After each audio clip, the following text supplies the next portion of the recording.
It's because these frontal cortex less individuals, were busy following Tommy Robinson, who was chilling in Iron Napa. Iron Napa, they caught him red-handed in his swimming trunks. In his all-inclusive hotel, by the way. Brother was reeling off the tweets, reeling off the telegrams, all sorts from Iron Napa. From the poolside. Whilst you man are in shoe zone, battling for Crocs in the name of this is our country. Get out.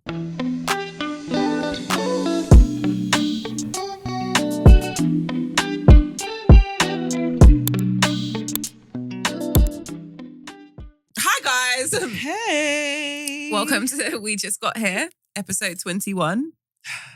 I just can't believe we're even here. Guys, I'm just going to do a little disclaimer now. I can't see. So if my eye goes cross-eyed at any point for watching this, it's because I'm trying to regain vision or focus. My glasses are broken. I'm not going to disgrace myself and wear glasses with one arm here.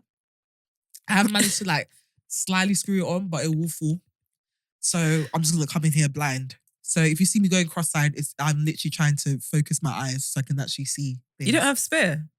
I do, but it's not camera worthy. Ah. It's like slanted. It's what I wear to cook. The glasses are no more. You need glasses to cook. Yeah, man. I'm not gonna cut my finger. No, but you need it everywhere then, yeah. No, do you know what? I only originally needed glasses to read and drive. Okay. It's me that was like, you know what? If it's on, it might as well stay on because I'm gonna forget it. Okay. So I did this to myself. I made myself this blind. So was it a style thing? Were you like, okay, I might as well keep it on, but also this is a look? No. And then I was just like, I keep forgetting these glasses and I actually need them to drive. So you just left them on? So I just left them on. But it's not like I can't see. I can see. I just can't see details. So I can see you. Mm-hmm. I can see. I can't read it. I can't read any of the writing here. Oh, like that? I can't see any of that writing. And I can just about see. Like this, like the screens are like, you know when you're watching something and the internet's still loading? Yeah. The internet's fighting. So it's you can see, but it's not clear. You know it's supposed to be in 4K. The lines aren't. Yeah, but the crisp. lines aren't defined. Everything's just kind of blurred in with each other. That's what I'm seeing right now.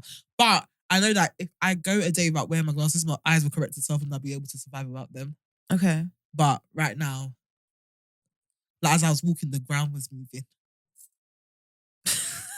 So I don't know if okay. Is my nerves falling? It was moving.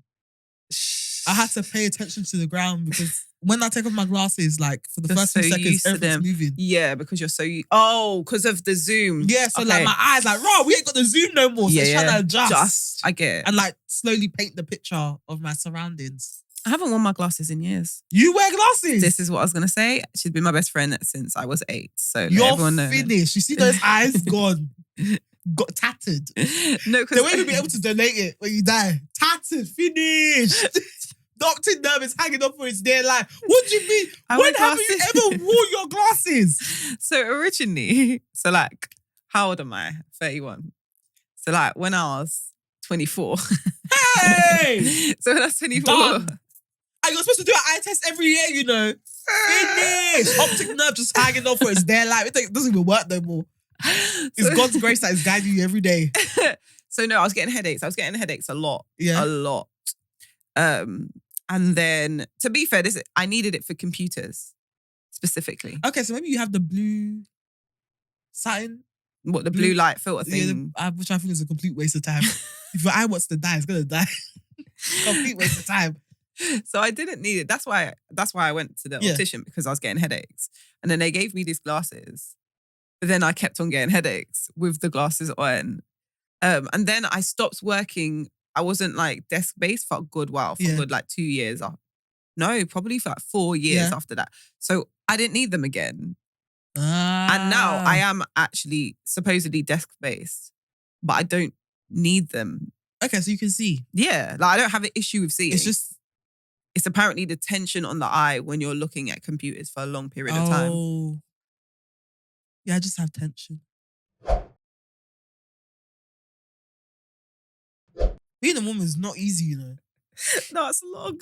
Because why do we fear moisture? And do you find, like recently, like in your 20s, 30s, your period comes around a lot more quickly? Yes. Brother. And I don't understand. Because weren't you here 3 weeks ago? At least give me a full 4. I ain't even re-up the pads yet. Do you get like I just finished the box? I just finished up. I ain't even re-up the box yet. You're coming again? Now I'm scrambling, having to use the thin always. And I hate using the thin always. You know, you've got that box of stuff that you're like, ugh, I hate it. I use the big pads. You see the big daddies, the maternity, with the wings. The front and back covered. Like, I can feel that shit on my ass. As in, when I walk, you can hear it. That's what I use. Because one thing about me, you're not going to catch me slipping. I ain't finna bleed. My worst fear is to bleed on myself. I hate it. I hate it. I hate the paranoia. Every day, check my back. Can you check? I'm like, have I leaked? Girl, I'm like, Manny, is there blood? He's like, wait, walk forward first. And he'll make me walk.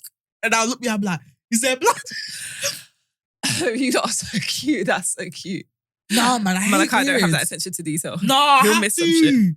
I have to, because my flow, especially in the first 2 days, heavy. Because my period only lasts for 3 days. Oh, yeah. So in that 3 days, it's cramming everything they're supposed to do. So I'm like, here. Yeah. We are here. We are here. Hey. We are here. We have arrived. And we're going to flog you. It's just so often. And then I will inhale everything. When I know it's coming, I will inhale everything. Me and Manny went to M&S yesterday. That's how I know it's coming. I bought the candy floss grapes. Great. I bought the Tutti Frutti grapes because I didn't have the mango grapes and I got upset. So I said Tutti Frutti would do. I got a chicken and mushroom pie. I only ever eat pies around my period. Oh, really? I'm not a pie person, but you see on my period? Give me a fucking pie. I will eat like a 50-year-old Englishman. Give me a pie, give me a mash. Give me the gravy. Do you have liquor? I hate liquor. That thing is so tasteless. It's just liquid. It literally is liquor. I've never had this. It's so bad.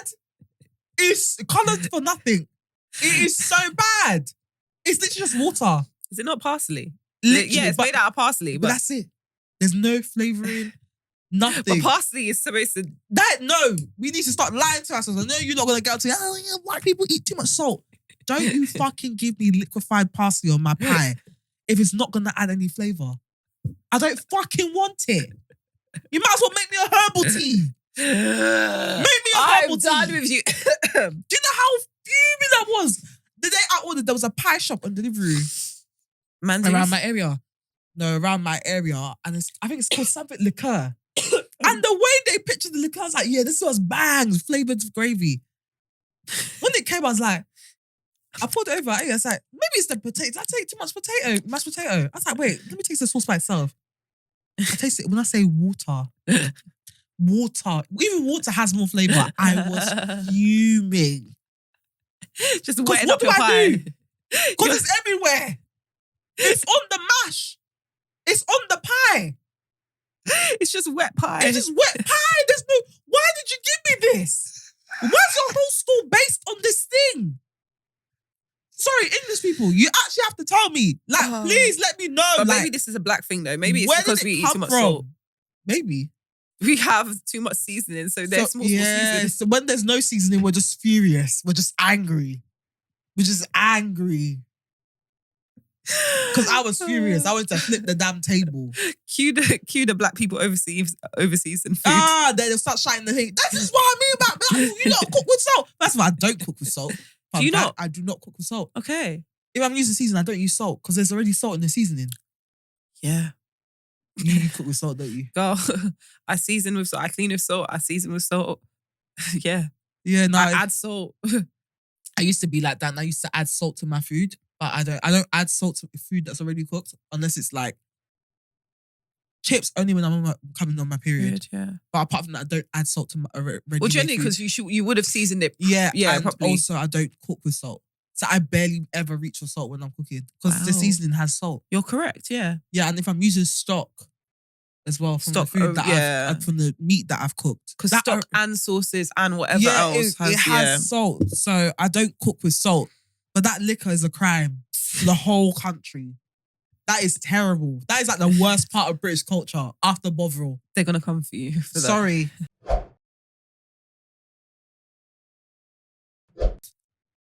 Anyway, how was your week? So I gave myself food poisoning. And my friend food poisoning. What did you eat? Roti. Roti? So, obviously, guys, you saw last week, came with my little Trinidad top on. Cute. So I went to get roti after. Had time. I was like, yeah, cool, get roti. Now, okay. So this is a place I normally get roti from. I've got like 4 or 5 times. There's a new shop in Peckham. Okay. Great. It's a new shop. Great. In my area. Great. Right? Because we're going to move from that. I don't want to say Peckham. I don't want to bait them out. They almost killed you. Word. You should. Words. You should have been on TikTok for the moment it happened. Words. No, you're right. Because okay, so I've never had food poisoning in my life, I realised. Yeah. Really? Yeah, like real. You got a strong summer. You eat like spied rice. Right. This is my point. Yeah. To have me down bad, you had that to do... roti must have been out for like 28 days. Girl. To get me... Roti! My solid stomach down bad. Steph, I looked and I said, I have never had food poisoning in my life. Sometimes you eat something and your belly might be a bit funny, you might feel a bit ginger, you might poo. Yeah. Girl, I was down bad. So obviously we had this roti, got to Lauren's, whatever have you. And I was like in a bit of a funny mood. So like we could have gone out, but I wasn't really on it. My mind was really heavy. So I was like, man, chill. But I'd already got the food, if that made sense. So cool. Got the food now. Was there meat with this roti? Yeah, so it's a roti like chicken curry in the middle. Okay. And then this is what they do. This place does it a different type of way. So they put like cucumber in it, like shredded cucumber. You know, like doubles? What they put in doubles, they put that in it. It could have been the cucumber. It definitely was the cucumber. Yeah. So normally, and this is why I like it for the cucumber, and I think they do like curry mango tamarind, which adds all the sweetness, the freshness, cool. But I'm eating this now. And in the back of my throat, I'm tasting acid reflux. So I'm like, am I sick? Like, you know when it's a bit sour, you can feel it. I'm like, am I sick? What is that? Cucumber and I take another. I'm taking another bite, and I'm like, why am I getting sick? What's acid reflux that I'm having? Me thinking it's coming from my body. Yeah. Then I took another bite. I said, no, it's coming from this. The sour acid is coming from this. So I go to Lauren. I said, Lauren, does it taste sour to you? She wasn't at the part that I'm at yet, in the middle. So she was like, nah. And then she takes another bite and she was like, actually, yeah, now I smell it.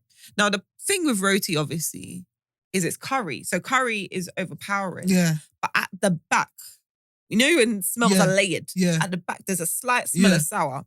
Then I like press the roti and there's a lot of water. And obviously, so now I'm looking at it like, this is giving gone off cucumber. This is giving... And you know when it starts to get watery, it's been there for time. Yep. So obviously the curry's looking a bit watery, slightly bubbly. Just, I'm like, yeah, man, nah. And now the thing is, I hadn't eaten all day because we know when we come here, we don't eat, right? So I didn't eat in the morning. That was my first kind of proper meal. Now, normally when I've eaten in the day, I will scoff this roti down. I didn't feel it. It wasn't like, this is disgusting. I was like, I'm just not in the mood. I don't want any more. Yeah. Like, cool. Okay, go home. Fine. 3 o'clock in the morning, my stomach did get up. 5 o'clock in the morning, get up. The rest of the day, get up. Then came... me when I eat dairy. Then came the shivers. Oh dear. Then the fever. Oh yeah. So then Lauren rang me like 7 in the morning. She's like, obviously, whilst I'm on the toilet, I'm like, oh, I hope Lauren's all right because she heated hers up. I ate mine cold, essentially. Okay. So I'm like, hopefully her heating hers thing will kill something. Not that cucumber boy. She rang me like, girl, are you okay? I said, no, I'm not. No, I am. No. I have been suffering all morning. No. She's like, same. Poor girl had passed out at one point. What? No, you man need to name a shame. What the hell? Do you know how bad the cucumber must have been? As in, They must have known, because you know when cucumber goes soft, like there's not even any tension when you're chopping it up. Yeah. You know it's off. But remember, it's already shredded. So what I think is they've put it in a container and probably left it out, whatever have you, had kept it in there for days, so it's soaking in the bacterial water.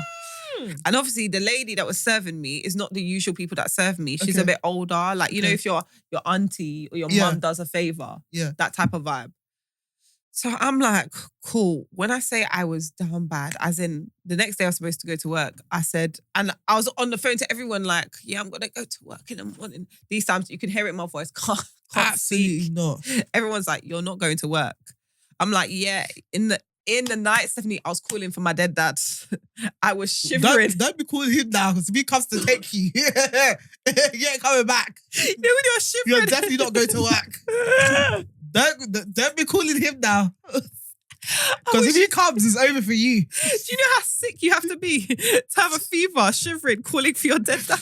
There was one time, I had really bad food poisoning, and I had no business going out. I went to Elisa's house, Christiana.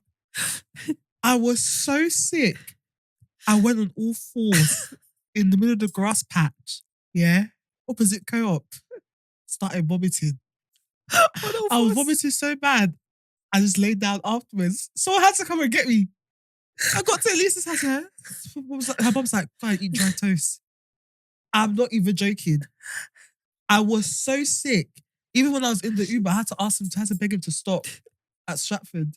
I had to stop at, you know the big roundabout at Maryland? Yes. Stop there. I went to go and vomit.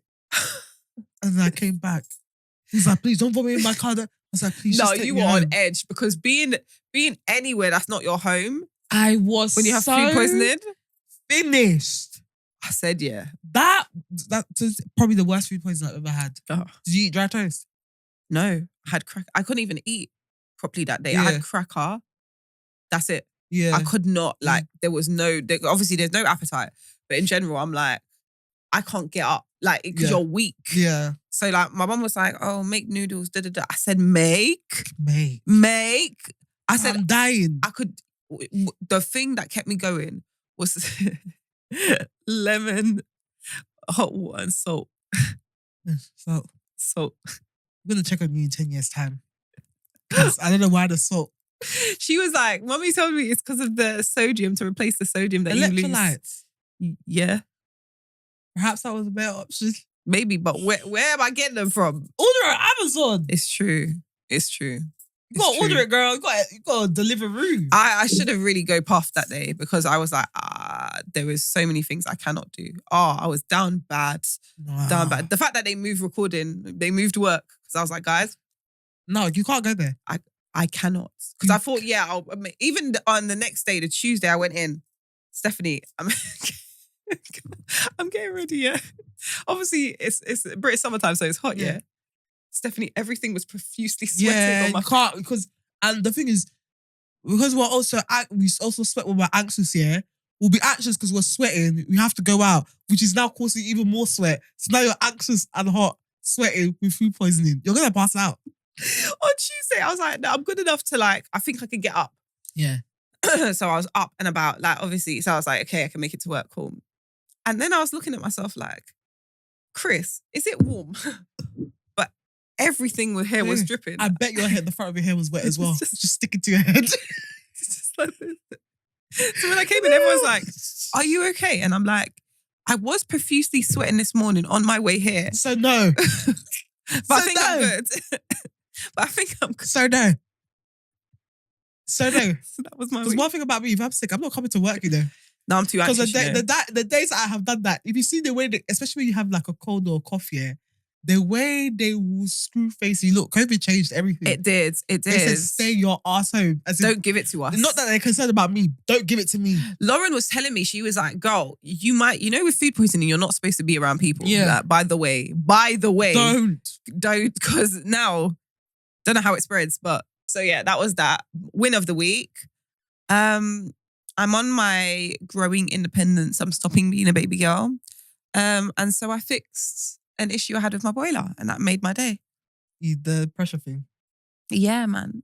I'm so scared of boilers. Same. I don't touch them. It's because we grew up in the 90s where they'll spit I hot literally know boiling someone water. I know a family that died because their boiler exploded. Yeah, that was 90s. So I'm not going to touch the boiler. So when I'm guessing your pressure dropped, right? Yeah. Same thing happened to me, yeah. But do you know what changed my mind? What? When the guy came, yeah, after I paid him £180 call-out fee, and he just did Yeah. and it started up again. Rude. The way I wanted to grab him and drag him by his side, like, you're gonna stay here for the full hour. I don't care. We fixed it. Imagine making money like that.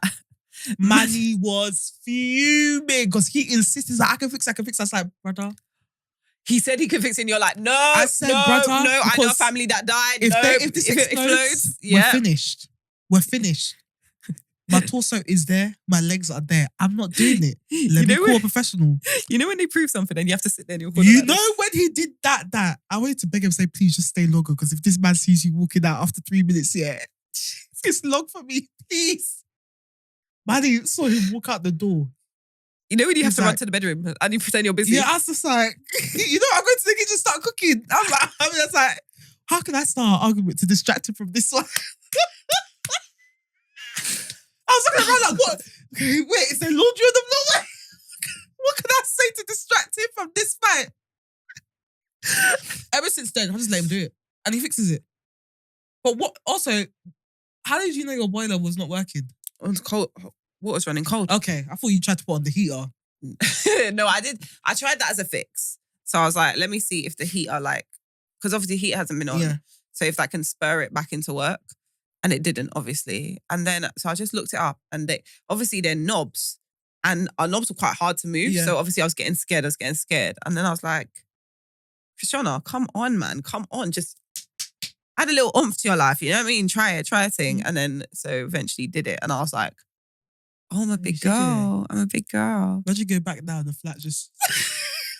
Everything exploded. Some of the flats is gone. Sorry. God forbid.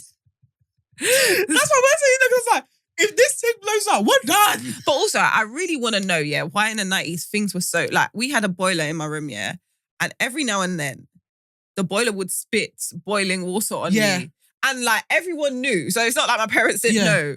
Why is this normal? Why is this all okay? The boiler in the cupboard, you open it, it's just spitting hot water. And why was it so big? It was massive, it's innit? Huge. When I was house hunting, I went to go view a house. And they were like, beautiful, lovely house. I was so sure I was going to make an offer on it, Certain time I said, show me the boiler. They led me to the third bedroom. They opened up the wardrobe. Why is there a huge The whole thing is boiler. Just boiler. Bear in mind, someone's renting that room. Wait, what? Boiler just in your wardrobe, like a big tag. I'm like, if this thing explodes, you're dead. So you know how you have the central heating system, which is what we have. And then you have the old school boilers. Yeah. It was literally that. The old school just tank. I said, no, thank you. They tried to pull out the next day. No. I was thinking, why has this house been listed for so long? I was like, now I know why. Who is living with that atomic bomb in your wardrobe? Where will my children sleep? No, there's an atomic bomb in your wardrobe. It's true. For them to play with it, try to play with it one time and... boom, we're all gone. Whole street finished. Nope. No way. We're proud of you for fixing the boiler. Thank you, babe. Don't be me, I'm still scared of it. Sometimes even when I put on the heat, I run. I'll quickly put the switch down. I will literally run. Have you ever been to my house when the boiler's on? It's like feeling a bit funny because it roars like a car, like an exhaust. Yeah, mom does that. You do random like. Yeah, I'm like, this is not right. Stephanie, sometimes I'm just like, like, put off. I've closed the kitchen door and ran. I said, no. Why is it? And it gets louder and louder. I'm like, no, put it off, please. Literally. Last winter, we suffered. I refused to put on the heater. I said, man, we're just going to have to use blankets and stuff. We were in bed in full tracksuit, socks and everything. I said, I can't put on that heater. Oh my God. The way we're scared. I was like, you've not seen the house explode from a boiler. I don't care. I'm preserving our lives. I definitely think it's 90s children that we're all like, boilers? The irrational fear of boilers. Bye. I don't want it. I still run when I put on the heater. I literally turn the switch and I close it and run. Because when it starts making that noise and it starts shaking, brother, shaking. And when I pop the heater, you can hear the from the hot water leaving the ice. Listen, I don't even want to put. I'm dreading winter. The day I have to put that heater on, I'm gonna have to like get money to put it on whilst I'm in the other room. Like how I'm making pop like bottles like of champagne or whatever. You still can't do that? I can't. Oh, I can't. On my birthday, we tried to open a bottle of Whispering Angel. He didn't tell me that he didn't know how to open cork bottles. Oh, bless him. This one, it was halfway out and it was stuck. And you know, I was going mental. I ran into the other room. I said, don't come near me. Get out.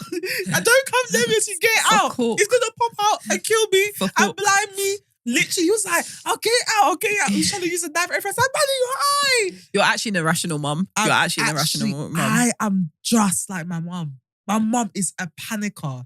And I used to think it was so annoying. But I am the worst. For cork, Stephanie. Cork. Even the way and you know what? The reason why Steph doesn't have an excuse is because Steph also worked in hospitality at one point. I wasn't opening the shop. Wait, even then you wouldn't? I wasn't opening it. But my manager had to do it. Swear down! I'm not Twickenham, Wimbledon. I'm not opening it. Brother, you want wine? That's fine. I'm not doing it. That's what I learned. They even taught us how to do it with the... Yeah. I'm not doing it. I'm not doing it. Maybe that's why I didn't get booked very often. I'm not doing it. For my eyes to come out.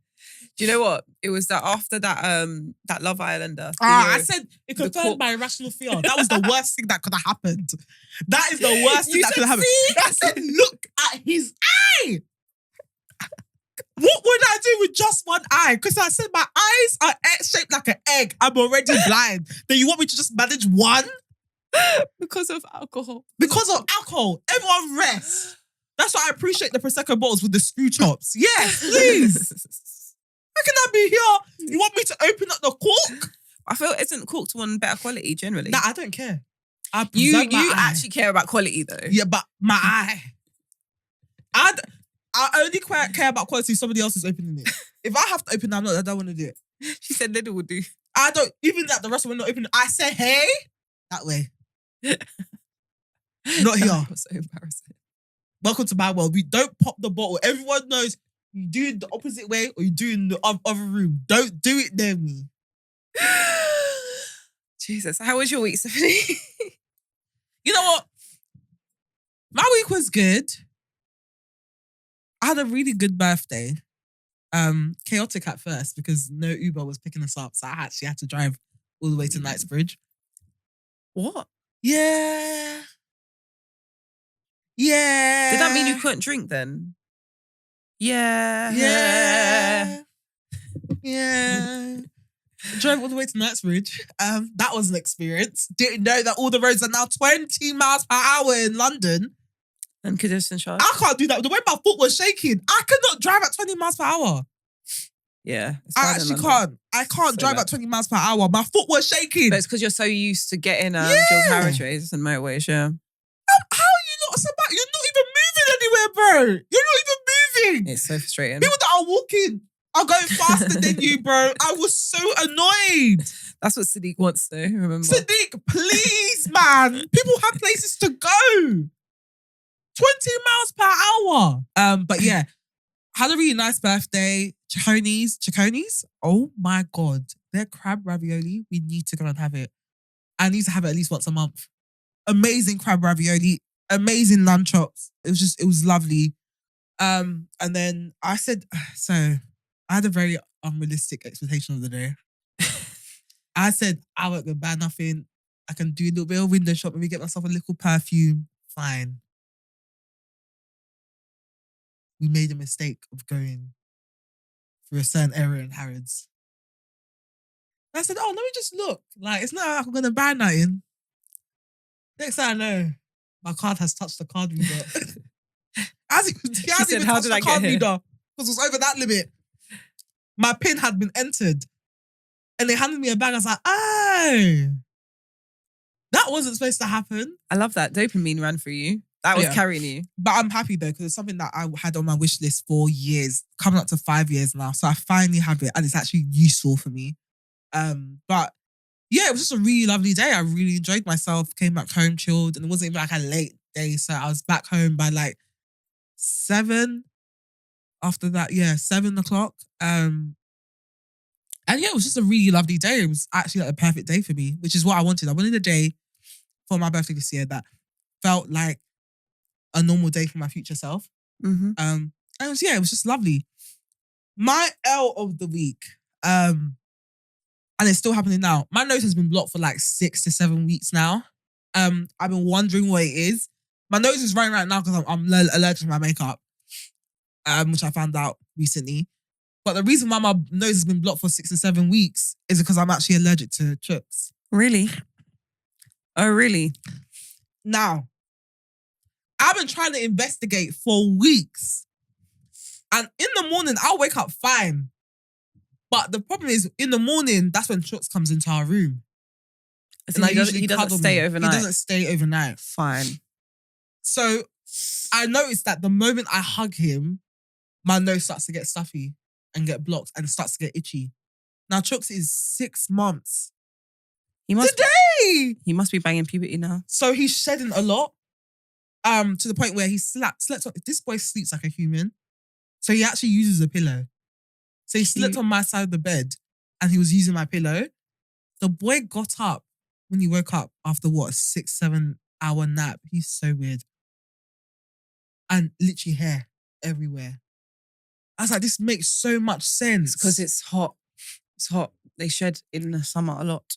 Well, it's killing me. Yeah. It's killing me.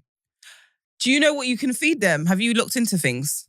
No. Apparently, if you give them egg yolk, it kind of helps with allergies. So dander, which if you're allergic to their hair, then it's the dander that you're allergic to.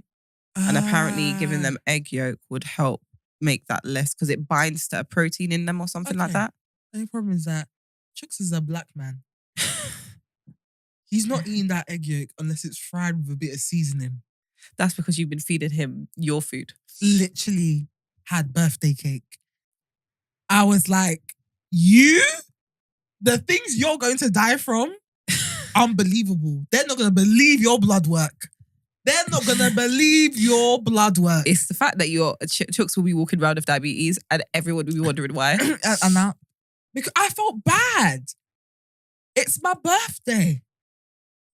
So if I give it to him without any icing, so it's just cake. You could have made him a cake. You can make cat. So I looked up a recipe for a cat cake and it was like sweet potato. Sweet potato in a cake? Yeah, no, that's how you make their cake. Listen, I said, Chooks is a black man. You can't fool him with all that made for cat shit. He don't want it. He does not want it.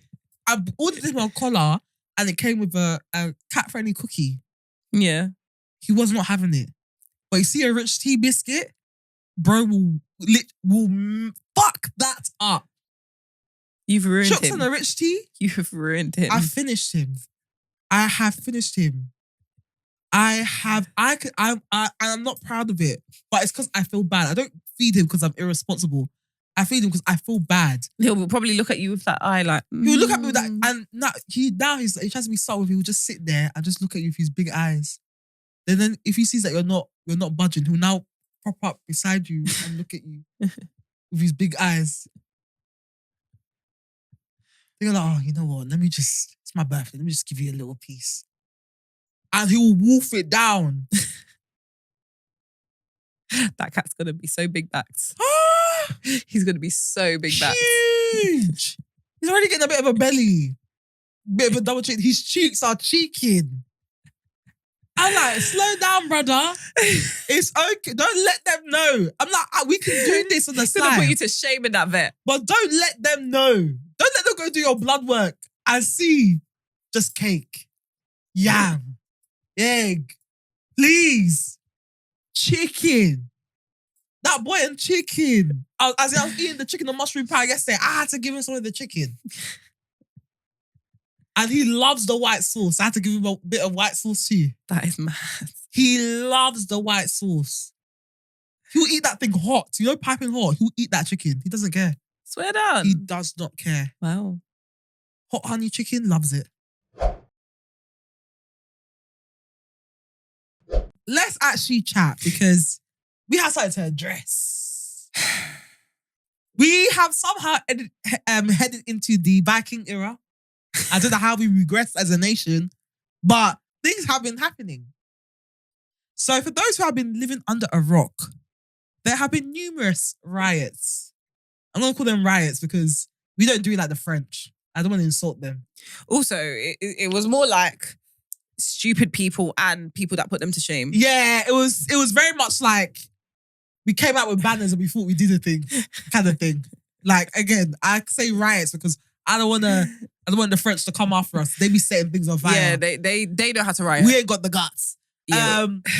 But yeah, sadly on the 29th of July, there was a mass stabbing. I believe 3 little girls died. And off the back of that, there was some misinformation about the identity of the perpetrator.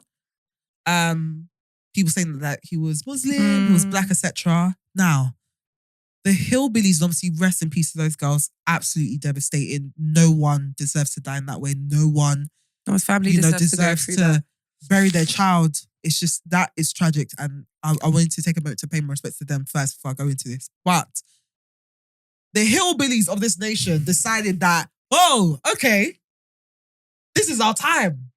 Tommy Robertson has wanted to be this nation's hero for how long? Nice speak on this man. This man galvanized his hillbillies. I said, yeah, hit the streets. The Muslims are coming. Muhammad is our president. We're going to lose our country. We're going to lose our values. So they hit the streets. Well, they were planning to hit the streets. Some of them did actually hit the streets. And their way of making a statement of their way of fighting for their country back was to loot Shoe Zone and attack random people of colour on the streets. I want everyone to know how fucking ridiculous people have made themselves look over the past week. I have never been so embarrassed.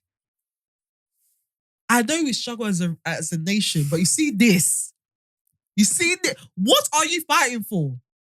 They don't know. Our national dish is, what is it? Vindaloo. You did this to yourselves. Stop it. Our literal national dish. Go Google it. Or is it a masala? Chicken tikka masala. Chicken tikka masala, bro. Wait, hold on. Britain's national dish. I said it was a Vindaloo a couple of years back. No dish. I'm sure it's like chicken tikka masala. Chicken tikka masala is your national dish. People have been using this here. Wow, they're taking our jobs. Oh, it's the immigrants. They're raping our kids. Don't let me bring out stats. That was the most irritating thing, because if you see the statistics of the sexual offenders in this country, brother, you lot are putting in work. You, man, are putting in work. You're kings of that one. You're kings of that one. I cannot believe in 2024 where they are charging us the equivalent of the value of the crown jewels for basic electricity and gas. This is what you're choosing to focus on. Our group chat is actually full of, how much was your gas this month, guys? Comparing monthly bills. The only reason why my one is cheap is because I'm refusing to give them the readings. You are going to give me the same price that you were charging me in 2023. It's true. You have bigger issues to be fighting. Bigger issues. I cannot believe in 2024 we are having to stay indoors as people of colour, black and brown. Crazy. Because we are at risk of being attacked. My mum can't wear her uniform outside of work. They've told them that they can't wear their uniform outside of work because they're going to be targets. Can you imagine? Wait, sorry, what's the logic behind that? So someone's going to target a nurses. They're attacking health workers that are also of colour as well. But they're doing... Wait. So after the 2, I don't know if you know, but the Filipino nurses that were attacked. Okay. So they've now said, as like protocol, that don't. No, but I'm wondering. So, but they're care workers. So, like, why would you attack? They're saving people? you. Yeah, because they're stealing your jobs, isn't it? But you lot don't want the jobs. You don't want those jobs. You're looting Shoe Zone. You see that picture of the ladies holding the croc and the shoes? I was like, so what has this got to do with the racism? Just say you wanted shoe. Don't involve us. Just say you wanted a shoe. It's the fact that my mum called me, I think it was on Tuesday night, and I was coming back from the theatre and she shouted at me, "What time is this?" I said, "Girl, I'm coming back from the theatre. What am I gallivanting? Am I in a rave? What's wrong with you? Do you know what's happening in this country?" And I'm like, obviously I wasn't taking it seriously. I was like, these men aren't going to do, they're not going to do anything. What, come to the streets? Really? Stephanie, the next day I saw infographics of like where everyone was going to go, what areas. I was like, surely not. This can't be happening. And then I found myself that evening, all of us are rushing home. So we're not on the streets. No. I was out on a walk. I was out on a walk in my estate, yeah. I got halfway, I was like, hold on. We're like 1 or 3 black families in this estate. The brisk walk I did back home, I said, let me go. Because I started to get paranoid. So I'm looking at every white man, no offense, that I'm coming across the road like, and they're looking at me, I'm looking at them and like, oh, hell no. Going back to bash my head in. I'm out. I'm off. We were moving like it was the purge. We were moving like it was the purge. Because I was like you. At first I wasn't even like, I'm just like, oh, these idiots and stuff. But I had a couple of like lunches that were planned for this week. Mm. And everyone's coming back to me like, girl, can we move it? Like, they're coming to my area, they're coming here. I'm like, I'm so sorry. I didn't even clock that it was this bad. Yeah. It's only when my mum actually told me this yesterday. She the day before yesterday, she called me, she was like, Steph, there's embassies are warning people that are traveling here. Yeah, Malaysia did that. Yeah. And they're listing their areas. And both my mum's area and my area were on that list. Now, I'm not shocked because my area, and I think this is like, you see, I think it's quite common with areas in England in general. You have the nice area, then you got the other area. Now, I live in the nice area, but there's like one road that can easily lead you into Hillbilly Central. Yeah. So I was like, okay, cool. Like, I'm not gonna make the assumption that because I live in this particular area, I'm safe. Because these back can just come through. And to be honest, I said this to Manny, I was like, we're more likely to be a target because we live in this area. Which will probably piss them off because it's like, why are you here? Why are you here and we can't get here? And we can't get here. Yeah. So I was like, I'm going to sit my ass home. I had to sit Chooks down, teach him about racism. I had to have the chat because you know he's a black cat. He's a black cat. I was like, you are black and Nigerian. Don't be thinking you're like these little ginger cats and white cats, bro. You're not. You're not. You know what? You're picked up last for a reason out of your siblings. Do you know what I found so interesting about this? It's because these frontal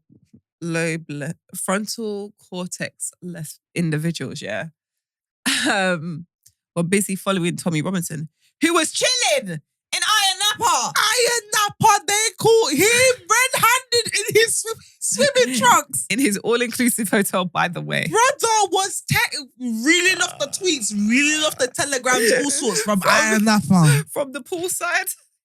Whilst you man are in shoe zone, battling for Crocs in the name of this is our country, get out.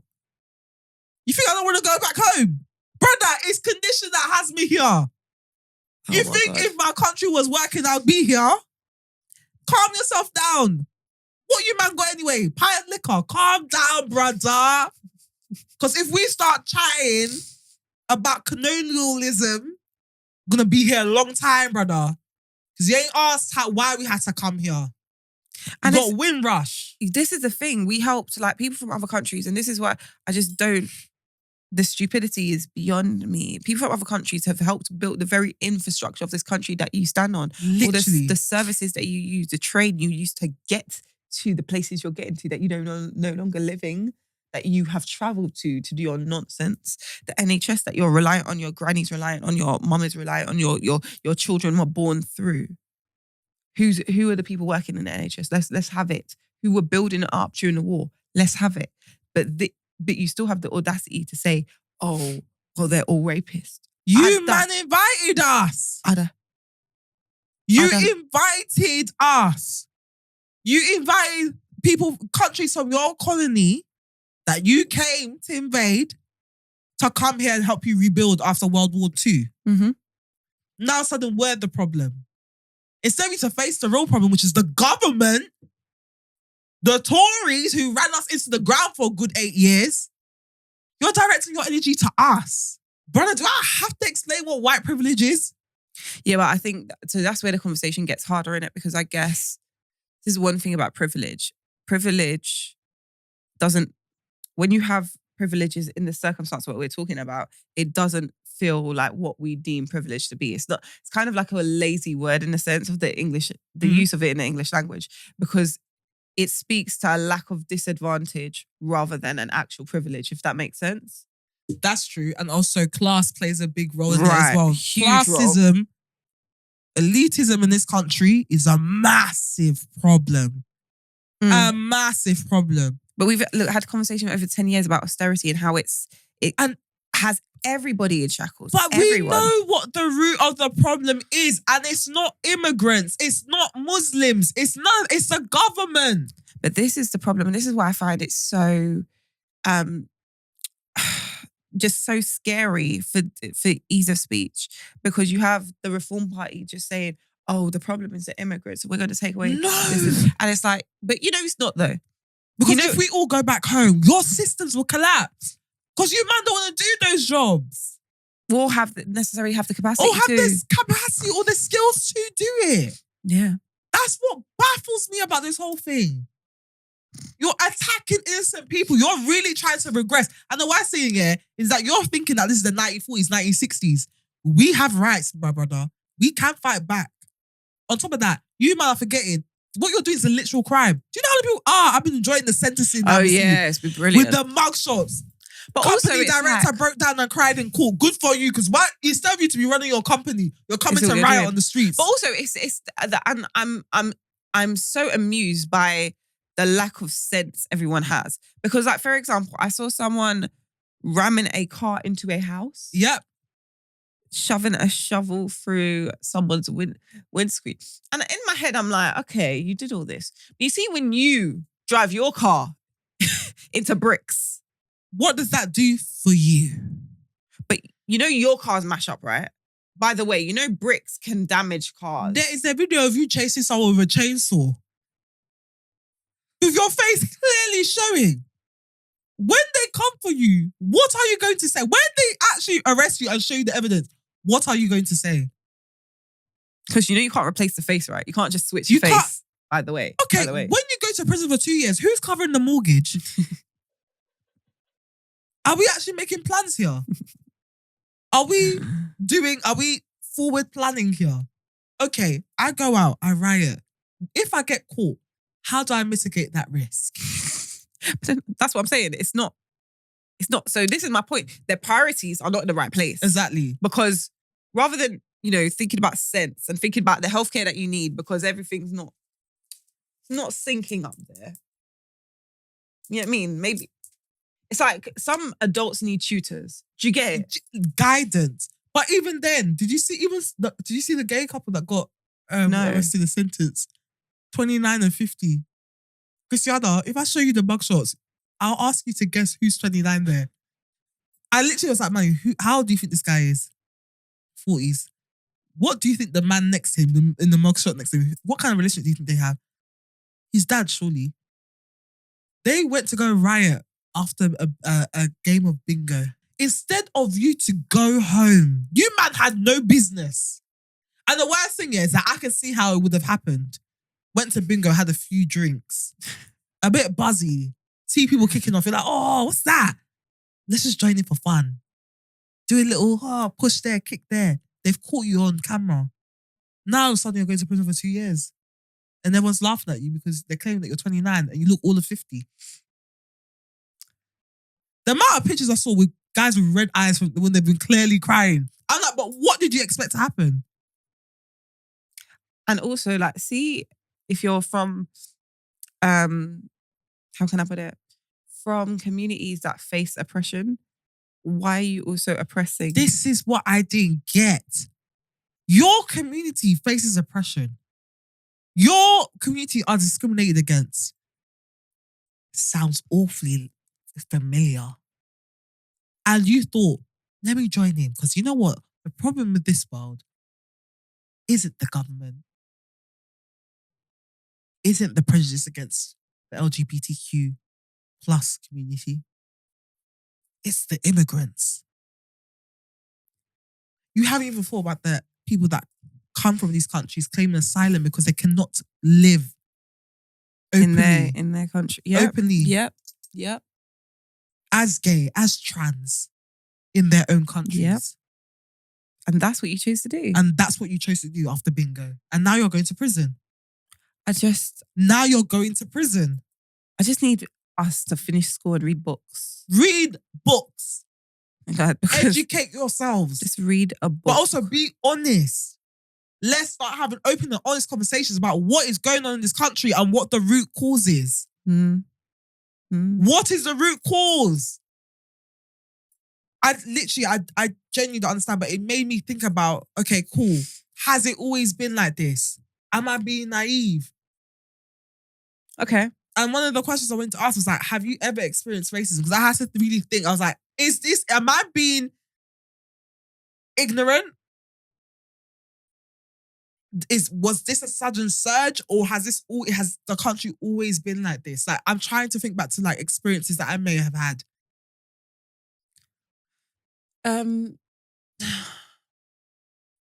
Yeah, no. I feel like this is why I struggle with conversations about racism, because I know racism is very up and alive here.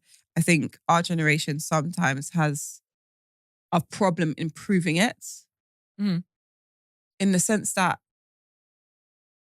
it's not like the racism that my dad would have faced at Windrush. So it's not like in your face. Yeah, bold, loud, like hard, chasing you down chasing you down the road type thing.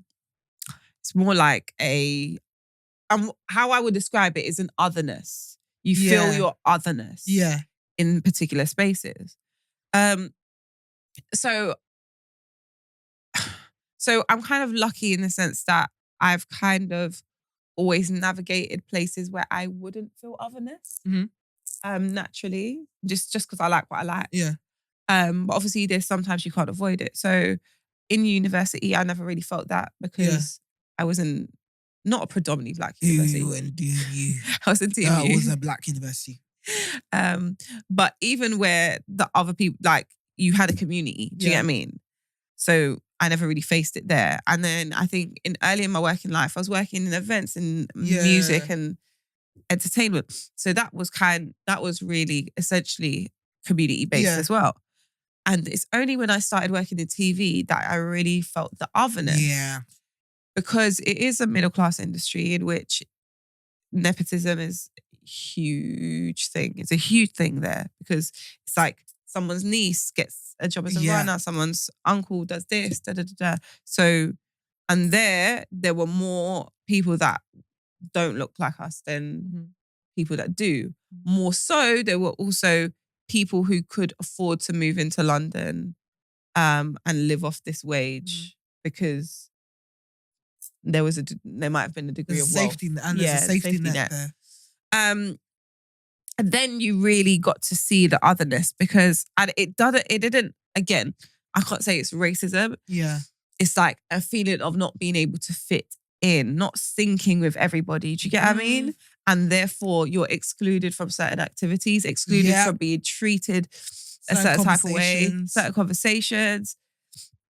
So I remember like I was going through like a hard time around 2 years ago. And again, I can't say it's racism. What I can say is that in this group of people, they all would go out together and I would be the one left out. And there was another person who, again, from the community, who he just didn't bother. He's not gonna put himself in a position where they could exclude him. Yeah. He was like, I'm gonna go back to my hotel room and I'm gonna read a book or chill. I'm not trying to socialize to give them an excuse. Because what happened when you would try and socialize, it'd just be like, you'd feel out of place. Yeah. You'd feel like they're not comfortable with you here. And then it becomes a thing where they're just not used to being around people like you, so they don't know how to interact because you're not from the same world. Yeah. And it's like that. And I think that pulls down to what is fueling a lot of the racism we've seen recently, where it's like, you're so otherworldly to people. They can't imagine going through the same things as you, having the same struggles as you, that you're just different and you're to blame because you're so not like us. And it's like, well, I eat bread too.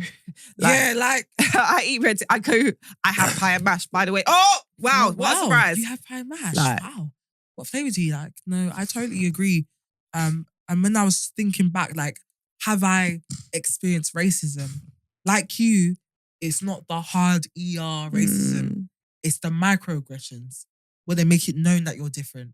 Like, you're not one of us.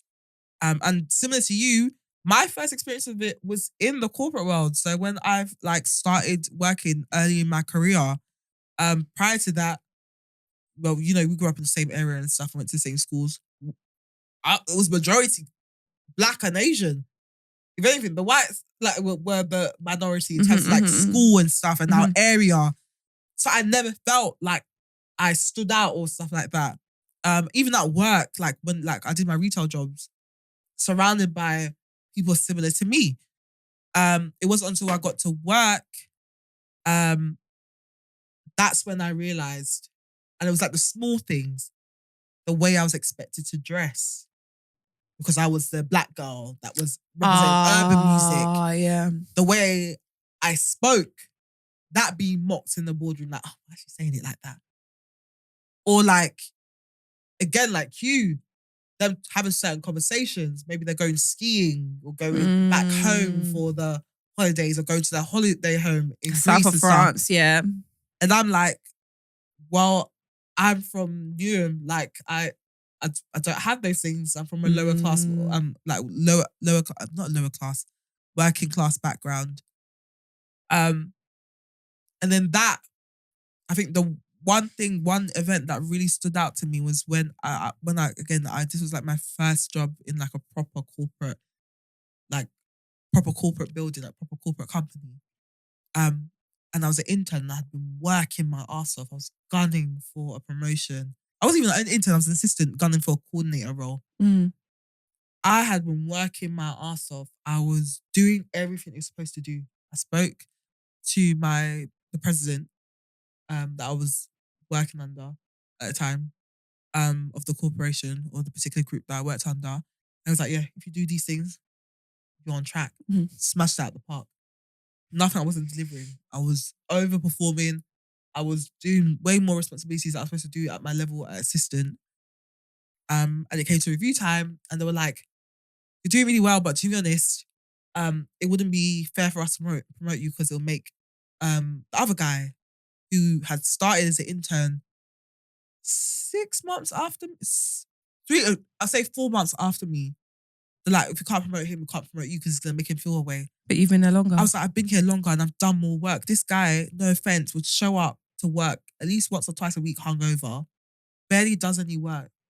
Obviously, because he was white, he was able to relate with them more. Not that I'm not friendly. Very well, I'm chatting to everyone. I'm trying to make friends with everyone. But it's that kind of sync but it's that they have. Circle, the white lad circle that I couldn't penetrate. And this particular boss, obviously, she's a white woman. She's already known for being problematic when it comes to that particular issue of race.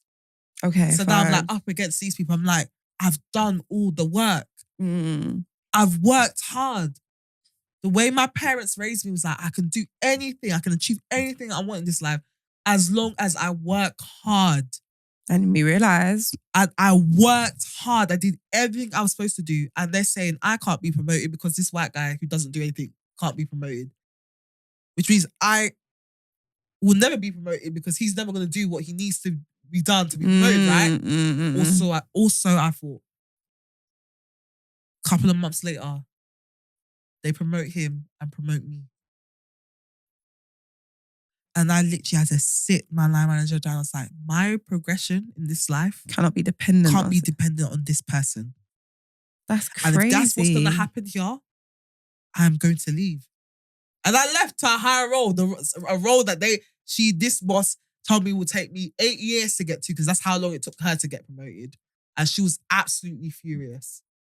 But that particular moment, that's when I realised, I really have to do twice the work to get half the result. It's because we're not fighting an equal battle, innit? We're fighting from a point that they a lot of people can't recognize themselves in us. Of course. And as a black, dark-skinned woman from a working class background, all odds were stacked against me. Because as it is already, me being in that building, to them, oh, my charity case, oh, we're just, you know.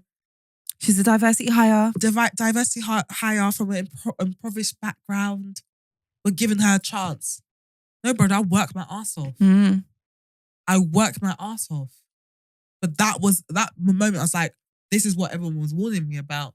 And I thought, I was naive enough to think, I can beat it by working hard. And if I work hard, it'll be undeniable and they won't be able to deny me. That's one thing our parents didn't teach us. Isn't necessarily work. Well, some do, some don't, but it's not necessarily work hard. It's work harder. Work harder. And even then don't expect nothing. It's true. Well, I mean, no. Because then, all right, so this is debate that's there to be had, yeah? Because, again, I was taught that. But would I want to teach my children the same thing? Nah.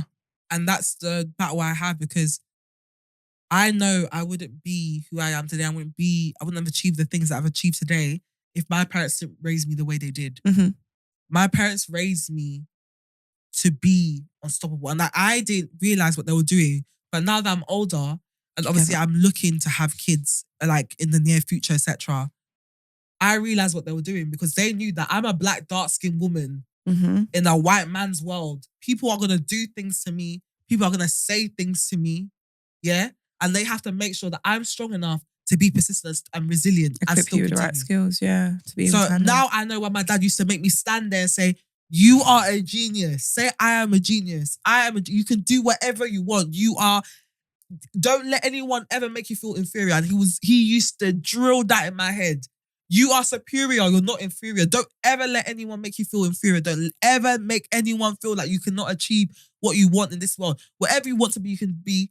If you work hard, do the work, and you will get there. Now I realize why he did that. Because he knew what I was going to face in the real world. And to be honest, it's the reason why anyone can come to me and be like, shoot, pow, out the other ear. I'm going to do it. And I'm not afraid to challenge you. And I want my kids to be like that. Because I know how useful that was for me. But I also don't want them to be naive about racism and what they may potentially face in the world. And I have to think about that as someone who will have black, dark-skinned kids. I have to teach my daughter that not only is there racism that you have to worry about, but there's colorism within your own community as well. That doesn't mean that you're any less than the person that's speaking about you or any less than the people that are being put on the pedestal. You are up here. Hold yourself up there. I don't care who it pisses off. And that's why I'm so big on like black women, especially being arrogant as hell. Because you need it. People are going to tell you so many things in this life.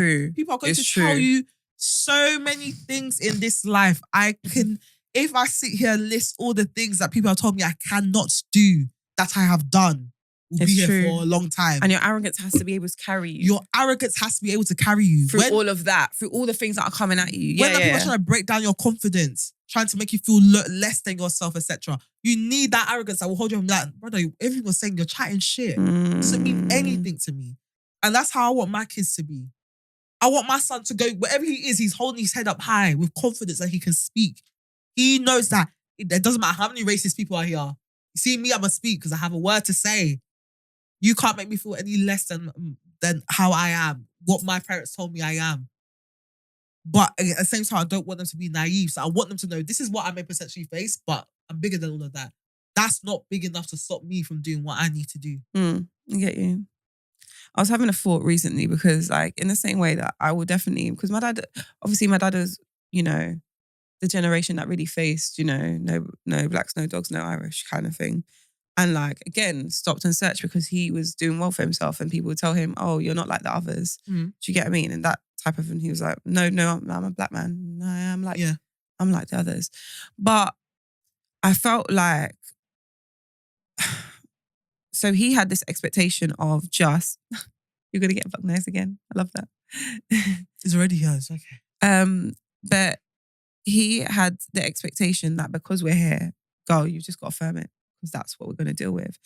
And I remember when I was younger, get so infuriated by that because I'm like, it's not, me and my best friend in school, in primary school, who is white. Mm. We're both born in the same hospital. Mm. Do you know what I mean? We've both got the same level of education. Like, why should we be treated differently? But at the same time, I was just like, my dad was kind of like, it is what it is, honey. It is what it is. And you just have to fight through it because it's not going to change.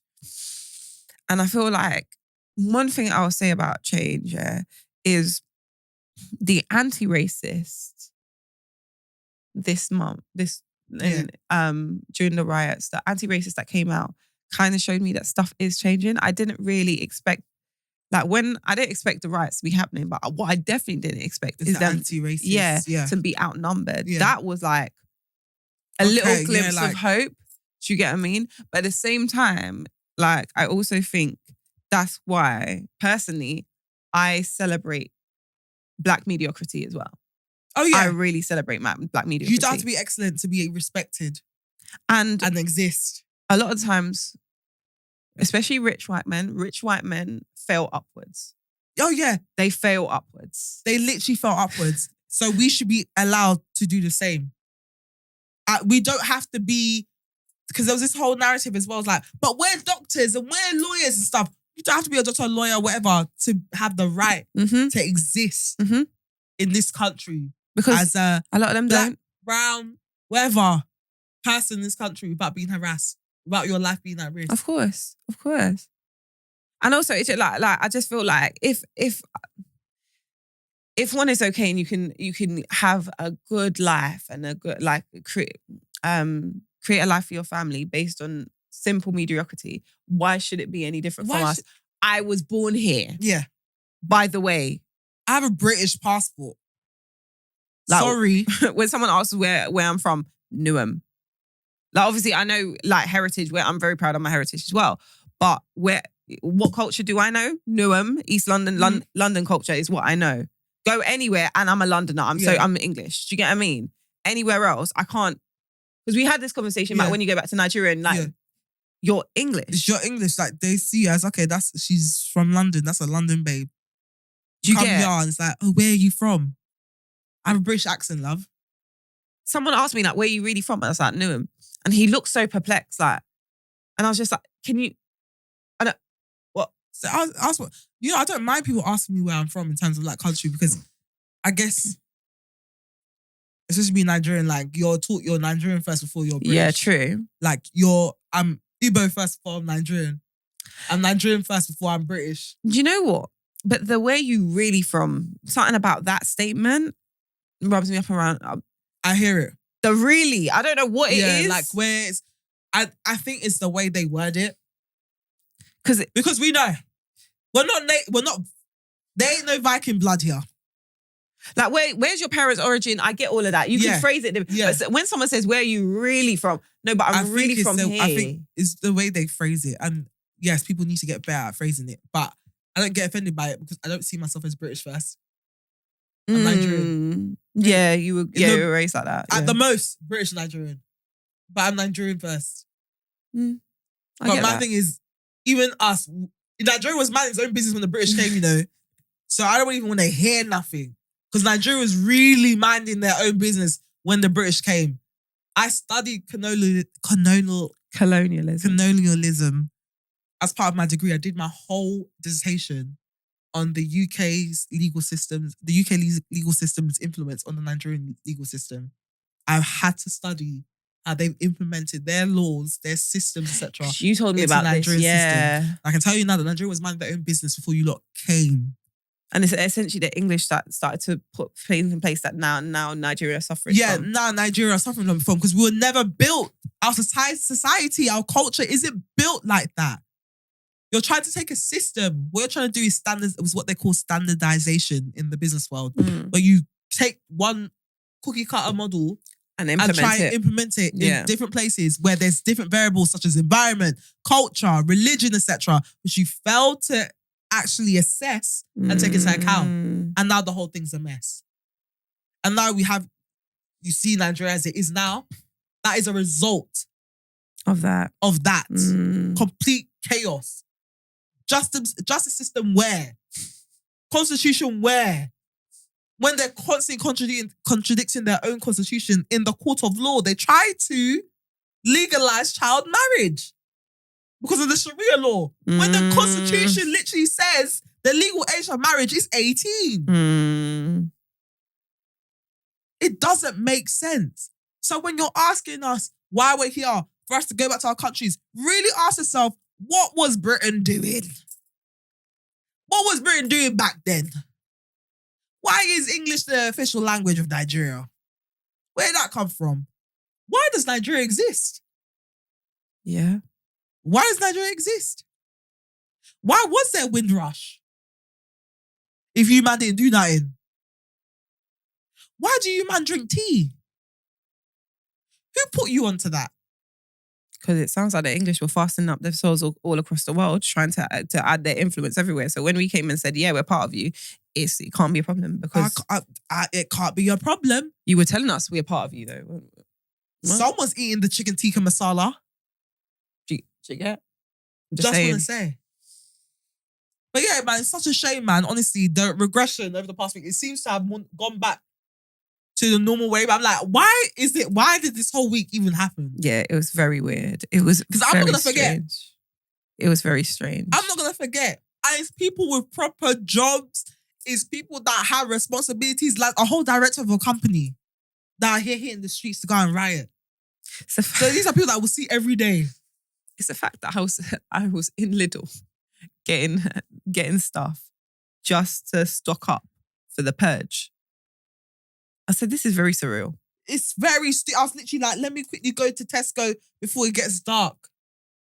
For people that paint themselves out like normal civilians, normal day to day. I was scared to open the door for the delivery driver. Because I was like, what if he attacks me? It's like these are seemingly normal people, you know. This is seemingly normal people within our society walking among us every day. We're actually animals. Just saying, I hate you. I hate you, man. Anyway, Reddit realness. Reddit realness, man. My ex got revenge on me in the worst way possible, and I have no way to clear my name. Last year, I cheated on my ex-girlfriend of 8 years, Annie, with a colleague, Jess, who I now have a 3-week-old son with. Just irresponsible. Just irresponsible. That constant reminder. I have no excuse. It cost me my job and the majority of my friendships, along with the love of a good woman. I just did yuck. Sorry. Because if you really valued it, then you wouldn't. You know? I deserved it all and I've never expected any sympathy for my actions. Annie delivered my stuff to my parents' house before I even knew she knew about the cheating. Go on, girl. She didn't even confront me. She just cut me out of her life without a word. Sounds very us. This is very us. I messaged everyone we knew, begging them to ask her to talk to me. And I sent hundreds of messages telling her how much I regretted everything and wanted her back. I never got a response. Jess saw the messages and it obviously caused issues between us in the beginning, but she fell pregnant quickly. So you were having sex still, but asking for... Okay. So we moved past it for the sake of our family together, which we both wanted. I'm 100% committed to the relationship and haven't looked at another woman since things settled down. In the final stretch of Jess's pregnancy, about a month ago, I saw Annie in a shop for the first time since the breakup. She was pretty cold towards me, but said a few months ago she found a keychain my granddad got me when I was very young. It's not valuable, but she knows it means a lot to me, and she said I could come and collect it the following Saturday morning.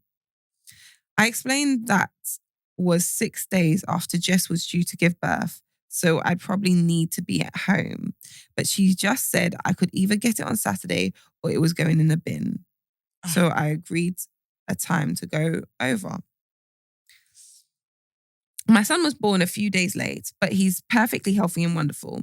So he was less than 24 hours old on the Saturday I needed to collect the keychain. I planned to pop in on the way to hospital, but when I got to my old house, Annie invited me in to talk about how things ended between us.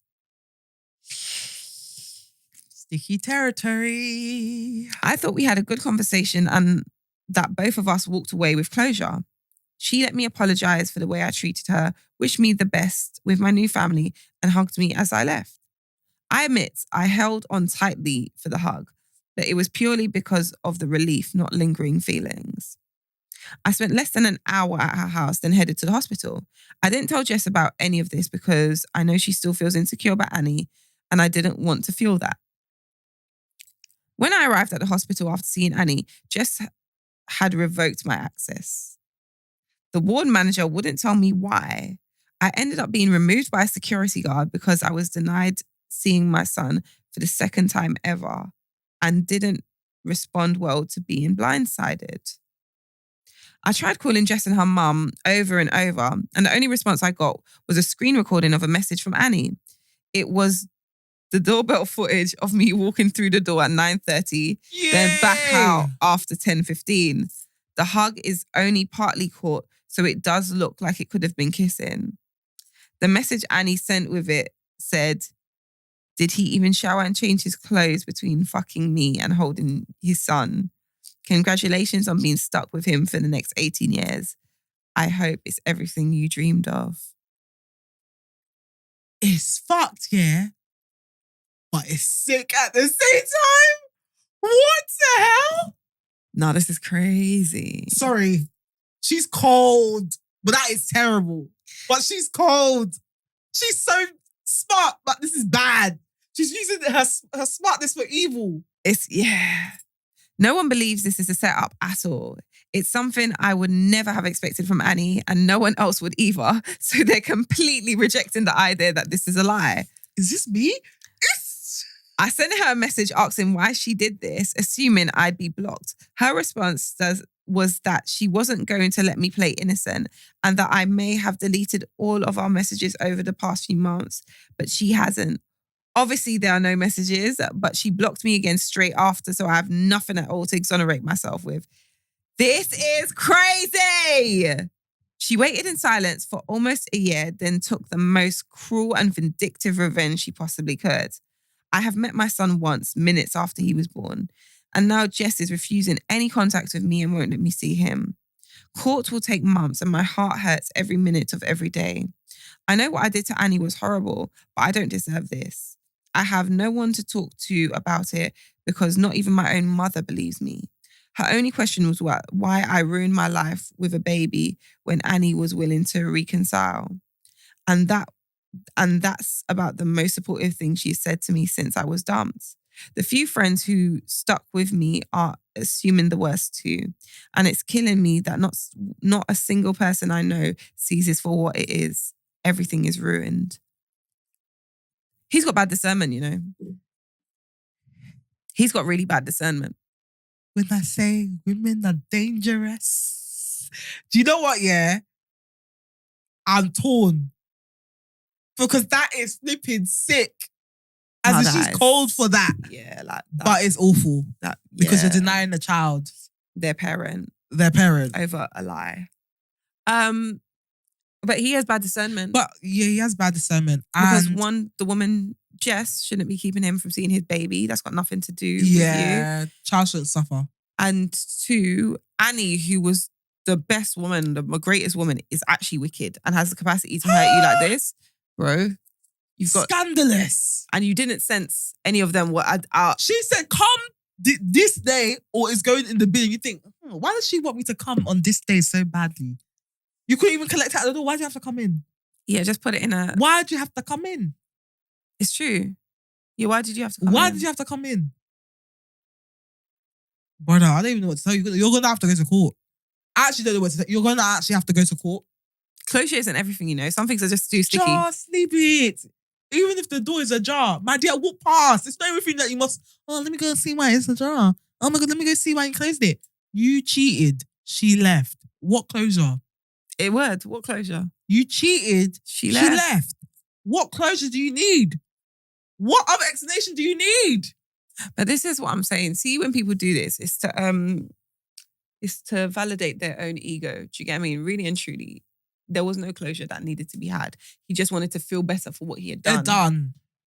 So your need to feel better for your own wrongdoing has now got you in this situation. I don't even know how she thought of that plan. The Ring doorbell footage. Yo. Sister, hey, re-explore your career options though, because you may be onto something with that kind of mind. But that is, I feel sorry for the child. If anyone, the only person I really feel sorry for is the child. I don't even feel sorry for Jess, because Jess... No, I do feel sorry for Jess. I don't feel sorry for Jess. You were sleeping with somebody else's man. Someone that had the audacity to get pregnant. Yeah. Sorry. But like, it's all so extreme. It's all very extreme. The only person suffering is the baby. Because let me tell you something. What I think happened here, you know, I'm the benefit of the doubt queen. What I think happened here is Annie would have been in love with this man, yeah? And she wanted a family with him. Uh-huh. So then he's gone and cheated. And because Annie's left, he's done that thing that men do where it's like, all right, well, you're not here. I've got this person. I might as well settle here. And then Jess has said, I want to have kids. Because she obviously likes you. So, cool.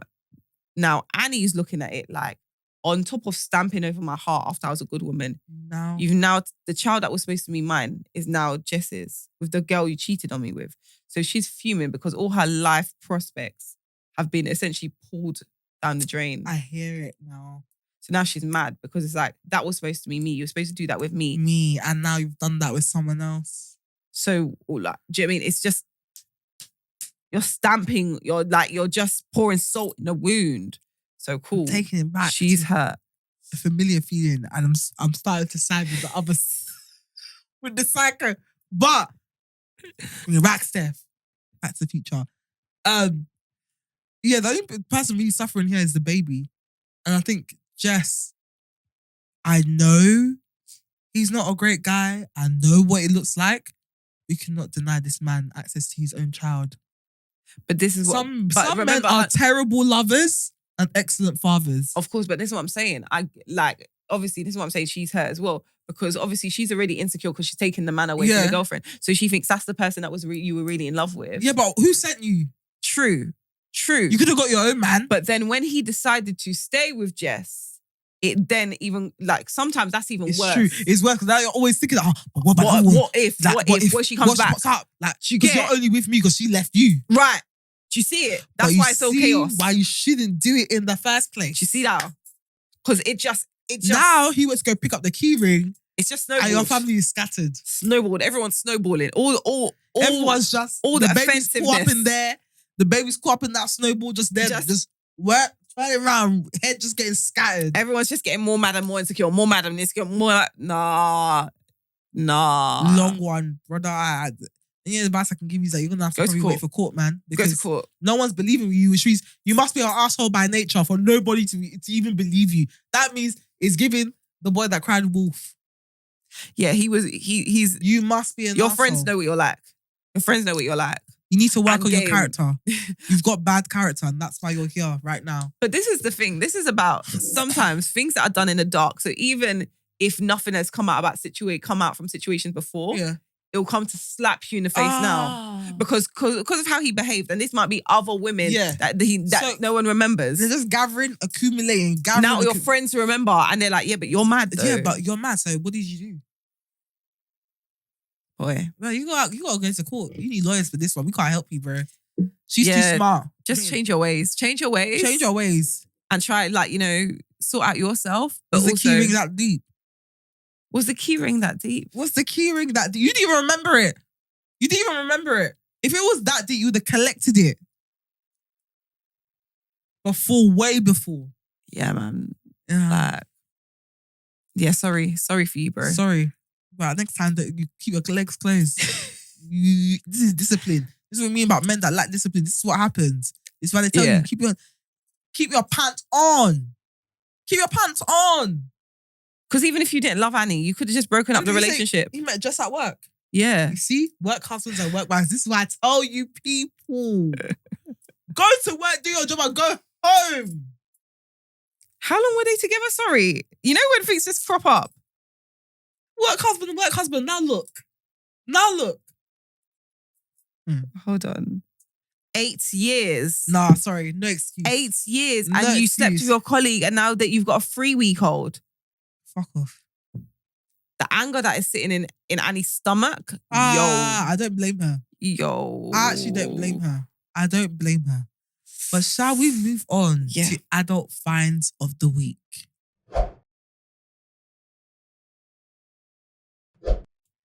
Now, people, you see that store M&S? Chokehold. I think I've been to M&S 4 times this week alone. You have a problem. They're finishing me. You have a problem. First, they have their little gentrified grape selection, the mango grapes. I want to try them so bad. Slap! I want to try them so bad. The mango grapes slap. That's not my adult find of the week, though. My adult find of the week is something that actually Melissa's wardrobe put me onto. I'm not gonna take credit because she's the queen of Mel made me do it.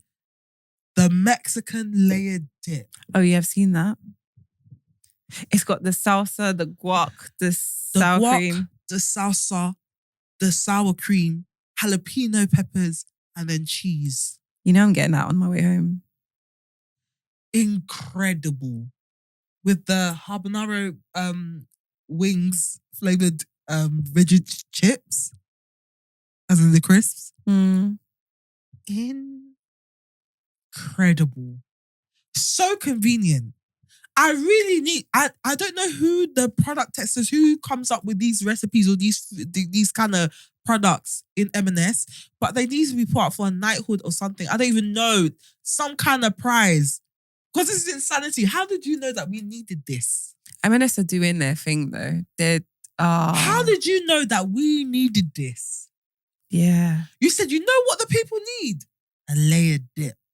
Because now it takes out the stress of having to dip in everything. You just do one scoop and you have everything guac, there. the salsa, the sour cream, the jalapeno peppers, and the cheese. It's brilliant. Incredible. I recommend it to everyone. Please have it. Try it. If you like, especially if you like Mexican food, you'll love it. Saying that though, I wanted to troll you last week. I attempted to troll you, but it didn't work. So I went to M&S and they had dark chocolate covered cherries. And so I even took a picture and I was like, time to troll Steph. But the connection I had was really bad, so it never uploaded. We thank God. And they also have dark chocolate, 70% chocolate covered mango, dried mango. I saw that. Love it. It was right next to the caramelized pecans. Best thing, I shoved that thing out the way. And the pistachio nuts. They have the chocolate covered pistachio nuts as well. Yeah. They're not that great. Get the caramelized pecans instead. Incredible. They're great though. I haven't had that from M&S though. They're not. No, I mean caramelized the ones pecans. you got. Oh yeah, the caramelized pecans. Oh, so the Nestle ones are better than the M&S ones. The M&S ones aren't that great, but the caramelized pecans, so it's like covered in caramel chocolate. Oh. I went there yesterday, gone. Cleared it. They're gone. See, that's the worst thing about M&S snacks, yeah, because you have to go back for them. You have to go back. And by the time you go back, it's already gone viral on TikTok, so it's gone. Crazy. My adult find of the week. So as you lot saw, I had my hair straightened for attempted to straighten for that was good 2-3 weeks maybe. Yeah. I had my hair straight for. And that has effectively taken its toll on my hair because it's a sensitive babe, she is. So I have now got an Olapex product. I think it's number 6. Oh, the Bond Smoother. No, not the oil. The oil might be number 6. What did I put it as? I had to look. So there's 2 that I use regularly. One is the Bond Smoother and one is like the Bond oil kind of thing. Yeah. I'm using the Smoother, which is really good because it kind of just smooths everything out, lessens the frizz essentially. Yeah. You can use it with heat products. Yeah. Heat tools, sorry, to kind of supposedly supposed to stop the flyaways. But it also helps when your hair is curly just for it to not frizz up. So right now my hair is maintaining curl, right, rather than frizzing. And because it's dehydrated, because I've been dehydrating it so much with the heat, it's got a tendency to just go shh rather than have to find curls. But it's doing its job. I'm really enjoying it. So Yeah. Yeah. Lord knows I'm going to use the Olaplex when I take out this weave because Jesus, hair is fried. No, it's actually not fried because I don't straighten it every day. But considering the fact that it's bleached, child, I'm gonna need a treatment. But yeah, that takes us to the end of episode 21. Thank you so much for tuning in. You know what I'm gonna do next? I'm gonna beg you to give us a 5-star review if you did enjoy this show. Like, comment, let us know your thoughts. Like I said, on Spotify now, you can now comment. So let us know your thoughts about the riots. Do you have an adult fan of the week, etc.? What are your thoughts on racism? Do you have an experience? Let us know. If you're watching on YouTube, please subscribe. We are on the road to 1,000 subscribers. So please click that subscribe button if you're watching this and you haven't already. Like, comment. Again, let us know your thoughts on what's been going on during the week in terms of the riots, your thoughts on racism, etc. Do you have your own experiences? Let us know. And on socials, Instagram, we just got here pod. Follow us. We are growing on there every day, which is amazing to see. Join the family. We'll actually need to get better at doing stories, etc. on Instagram. But if you want little doses, little pinches of banter throughout your day or every day throughout the week, follow us on Instagram. Same with TikTok. We just got here podcast. Again, if you're looking for a sprinkle of banter every day, definitely follow us on there. And then we have Twitter, which I always struggle with. WJGH podcast. Follow us on there as well. We post a clip there. But yeah, follow us so you can engage with the conversation. We do have the hashtag WJGH. Feel free to use that if you want to join the conversation on Twitter as well. And I think that's it. You can find me, Steph Achigbu, StepHachigbu on Twitter and Instagram. Tia, where can they find you? I am Tia Honey Roberts on Instagram and on TikTok and Twitter. I'm Miss Tia Roberts. And that brings us to the end. Thank you so much for tuning guys. in. See you next week. Bye.